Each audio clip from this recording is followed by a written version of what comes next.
Hello students, welcome back to my channel. So I decided to make up videos on the chapters of mathematics, and this video is not going to be an explanation of the chapter. It is going to be the previous year questions solving. And in case you are new to my channel, make sure to subscribe because I'll be covering all the chapters and solving their previous year questions. And if you people want to solve these questions simultaneously, you should take up a pen and a notebook and start solving it. In case you haven't learned the formulas, you must learn it since they are really very important. You need to know the conditions, learn everything. All right. So let us start with the chapter, the solving of previous year questions. So the first question is solve cos inverse sine cos inverse x equals to pi by 3. We have to find the value of x. Now, what will we do? We can change this cos inverse into sine inverse and then it will be adjusted by the self adjusting property. But rather than doing that, I'll shift this cos inverse on the right hand side. So it will be sine cos inverse x equals to cos pi by 3. I have shifted this cos inverse on the right side. So it becomes only cos. Now sine.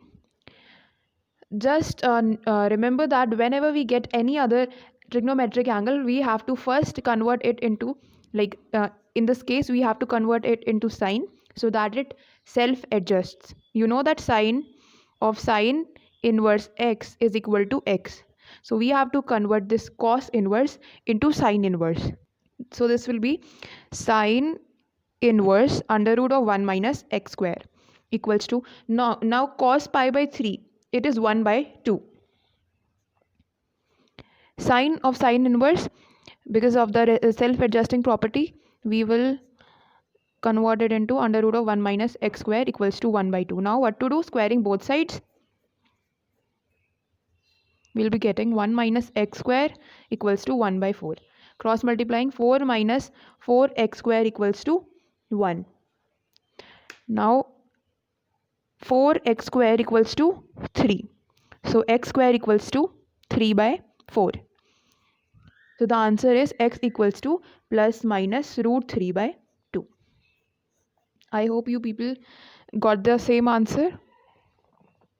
So we have to prove that sine 2 tan inverse 3 by 5 minus sine inverse 7 by 25 is equal to 304 by 425. So there are a lot of ways to solve the question. Let us take left hand side. Now, if you want to convert this 2 tan inverse into sine inverse, you can do so. Or you can convert this sine inverse into tan inverse. Then evaluate it. But I will be converting this 2 tan inverse 3 by 5 into sine inverse. So it will be sine inverse. I hope you people have learned the formula because I'm not going to every time tell the formula. It will be a wastage of time. 2 multiply 3 by 5 upon 1 plus 3 by 5 whole square minus sine inverse 7 by 25. After solving this, you will get sine inverse 15 by 17 minus sine inverse 7 by 25. Now applying the formula of sine inverse x minus sine inverse y, this will be sine inverse 15 by 17 under root of 1 minus square of 7 by 25. It is 49 by 625 minus 7 by 25 under root of 1 minus 225 by 289, the square of 15 by 17. And yes, you need to just solve this part. And sine of sine inverse is it is self adjusted, so just solve this. 15 by 17 into, after solving this you'll be getting like 24 by 25, then minus 7 by 25 into, after solving this you'll be getting 8 by 17. So the answer will be 304 by 425. So it's proved. Now the third question is solve for x sine 2 tan inverse x equals to 1. So we can take this sine on the right hand side. It will be 2 tan inverse x equals to sine inverse 1. And sine is 1 when it is the theta is 90 degree, right? 2 tan inverse x equals to pi by 2. Pi by 2 means 90. Now multiply it. Tan inverse x equals to pi by 4. What to do now? Take this tan inverse on the right hand side. It will be x equals to tan pi by 4. And you know tan pi by 4 is equal to 1. If you notice one thing, the previous year questions are of the same pattern. In the fourth question, you have to prove this equal to pi by 4. Let us take 2 tan inverse 1 by 5 plus 2 tan inverse 1 by 8 plus cos inverse 7 by 5 root 2. And yes, while you do these questions, you must have the sense to solve these questions in a simpler way rather than making it complicated. Like you'll be, if you convert this 2 tan inverse into cos inverse, then this also into cos inverse, it will be complicated and you may end up with a weird result or maybe no result. So it is better to simplify the question first. Now see that we can take 2 common here. It becomes tan inverse 1 by 5 plus tan inverse 1 by 8 plus cos inverse 7 by 5 root 2. I think you people can solve this question. What to do next is solve this part, tan inverse x plus tan inverse y, right? After getting this, I'll directly write it. This comes out to be 2 tan inverse 1 by 3 when you solve this part. I hope you could solve it. Now tan cos inverse 7 by 5 root 2. You have to convert this into tan inverse. Just have a look in case you don't know how to convert cos inverse into tan inverse. Like take this triangle, right angle triangle. See, b by h, that is 7 is b base and 5 root 2 is the height. When you solve this, 30 minus,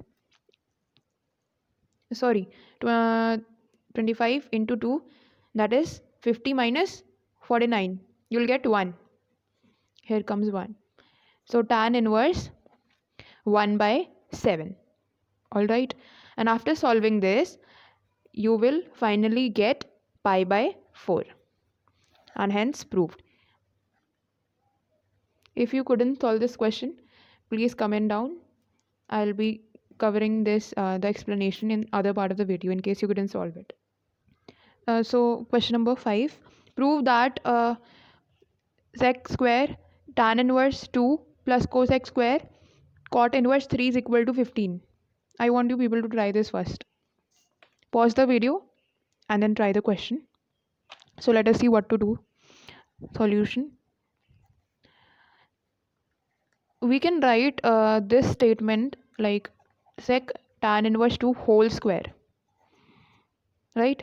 After all, if you know that cos square x, it is actually cos x whole square, all right, plus cosec cot inverse 3 whole square. This is the left hand side. You have to prove it equal to 15. Now the next step is to self adjust. Sec, now tan inverse 2, when you find this out, it will be sec inverse root 5. You can do it by the triangle method. Whole square plus cosec. Now cot inverse, you have to convert it into cosec. It becomes cosec inverse root 10. This will be root 5 whole square. It is self adjusted plus root 10 square whole square. 5 plus 10 is equal to 15. Hence proved. Now prove that tan inverse 1 by 4 plus tan inverse 2 by 9 is equal to half sine inverse 4 by 5. So applying the formula, we get tan inverse 1 by 4 plus 2 by 9 divided by 1 minus 1 by 4 into 2 by 9. That is, I'll directly write it, 17 by 18. It becomes tan inverse 1 by 2. After this step, you might be confused what to do next. If we convert this tan inverse into sine inverse, still we are not getting the answer. So first we have to multiply and divide this by 2. It becomes 2 tan inverse 1 by 2. Now you can apply the formula of 2 tan inverse x and convert it into sine inverse. This becomes half sine inverse 2 into x, that is 1 by 2, upon 1 plus x square, that is 1 plus 1 by 2 whole square. So the answer comes out to be half sine inverse 4 by 5. Hence it's proved. A seventh question is evaluate tan 2 tan inverse 1 by 2 minus cot inverse 1 by 3. Tan, now convert 2 tan inverse 1 by 2 into tan inverse. So this will be tan inverse 2 into 1 by 2 upon 1 minus 1 by 2 whole square. Minus, now convert it into tan inverse. So this will be tan inverse 1 by 3. You can use the reciprocal property as well. After solving this, tan inverse, it becomes 4 by 3 minus tan inverse 1 by 3. Now you can solve this. Tan inverse 4 by 3 minus 1 by 3 divided by 1 plus 4 by 3 into 1 by 3. The formula, it becomes 1 by 13 by 9 equal to, now tan inverse self adjusted, so the answer is 9 by 13. So we have to solve for x and find the value of x actually. Sine inverse 5 by x plus sine inverse 12 by x equals to pi by 2. Now before starting with this question, I would like to tell you one thing, that if you get these type of questions like 5 by x plus tan inverse 3 by x equals to pi by 4, or maybe cos inverse 5 by x plus sine inverse 3 by x equals to pi by 2, any sort of these questions, you can solve it by the normal method, that is by the formula of tan inverse x plus tan inverse y. You can solve this also by converting one of the functions into sine inverse or cos inverse, and after applying the formula you will get the answer, but it might be lengthy, or sometimes the students don't even get the answer. What you can do is take this term to the right hand side, right? After doing this, you'll see that the question has become more simpler. Like in this case, let's solve this question only. This is the question. Sine inverse 5 by x equals to pi by 2 minus sine inverse 12 by x. Alright, now taking sine on both sides. After taking sine on both sides, see, this will be 5 by x. Self-adjusting property has been applied here. And in this case, sine pi by 2 minus theta, you know, is cos theta. So it becomes cos sine inverse 12 by x. Got it? So now you need to convert this sine inverse into cos inverse. It will be cos inverse under root of 1 minus x square, that is 144 by x square. So the next step is 5 by x equals to, it has been self adjusted, so it will be under root of x square minus 144 by x square.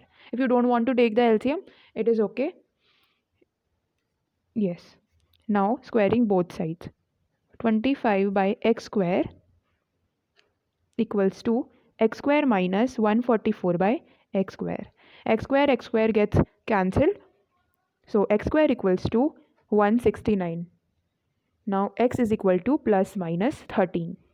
Don't only write 13. It will be the wrong answer. You need to write both the values, and it has been specified in the question that x, it is not equal to 0. In case the answer was 0, you would have neglected it. That is why this condition was given.